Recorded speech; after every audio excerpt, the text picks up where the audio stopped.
নমস্কার বন্ধুরা, আশা করি আপনারা সবাই ভালো আছেন। আমার আজকের রেসিপি কাঁচা আমের আচার। কাঁচা আমের আচার বানানোর জন্য আমি এখানে দুটো বড় সাইজের কাঁচা আম নিয়েছি। এবার খোসা ছাড়িয়ে ভালো করে পিস পিস করে কেটে নেব।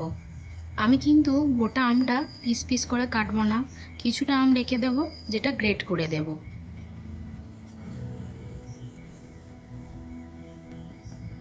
হয়ে গেছে।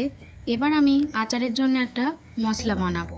এখানে আমি শুকনো খোলায় দিয়ে দিচ্ছি গোটা জিরে, গোটা ধনে, সাদা সর্ষে, কালো সর্ষে ও শুকনো লঙ্কা।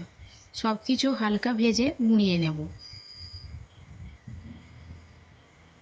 এবার কড়াইয়ে জল গরম করে দিয়ে দিচ্ছি হলুদ ও লবণ। গ্রেট করে রাখা পিস করে রাখা আম দিয়ে দিলাম। লবণটা আমি একবারেই দিচ্ছি, দ্বিতীয়বার আর দেব না। হালকা সিদ্ধ হয়ে যাওয়ার পর ছেঁকে নেব। এবার কড়াইয়ে তেল দিয়ে দিচ্ছি 5 ফোড়ন ও ছেঁকে রাখা আম ভালো করে ভেজে নেব। এবার দিয়ে দেব পরিমাণ মতো চিনি।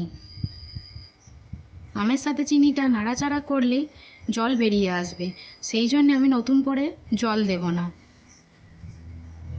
এতে কি গ্রেভিটা তৈরি হয়ে যাবে। দেখুন নাড়াচাড়া করার পরেই গ্রেভিটা কত ঘন হয়ে এসেছে। এবার ভাজা মশলা দিয়ে নামিয়ে নেব। নামিয়ে নেবার পর রৌদ্রে ভালো করে শুকিয়ে নিতে হবে। রৌদ্রে শুকিয়ে নেবার পর আরও একটু ভাজা মশলা ছড়িয়ে মাখিয়ে নেব। তাহলেই তৈরি হয়ে যাবে কাঁচা আমের আচার। একটা কাঁচের জারের মধ্যে আপনি যদি এটাকে স্টোর করে রাখেন তাহলে 6 থেকে 7 মাস ভালো থাকবে। আমার এই কাঁচা আমের আচারের রেসিপিটা যদি আপনাদের ভালো লেগে থাকে প্লিজ লাইক, কমেন্ট, শেয়ার করবেন। নমস্কার।